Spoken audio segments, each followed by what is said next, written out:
L'Associazione Pubblici Esercizi di Padova poche ore fa dal nostro TG chiedeva il Green Pass anche per i frequentatori di sagre ed eventi all'aperto, promossi da parrocchie e Pro Loco. Una provocazione respinta al mittente. Fare polemica sparando sul gruppo non serve a niente, anzi peggiora la situazione.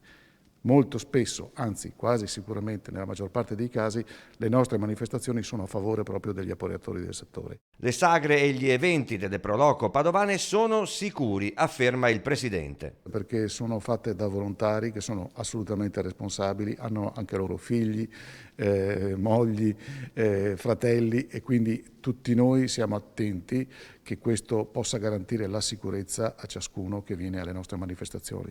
La Regione, ricorda Tomasello, ci ha fornito tutte le istruzioni per l'uso per svolgere eventi e sagre secondo i dettami del Ministero della Salute. Regola numero 1: vanno evitati gli assembramenti e lo si fa intanto evitando gli spazi ristretti, spostando le manifestazioni in aree più ampie, altrimenti meglio rinunciare. I nostri presidenti di Prologo sono sempre molto attenti e proprio per questo motivo ci si è incontrati con la Regione per avere determinazioni chiare e sapere come muoversi. Facciamo un esempio concreto.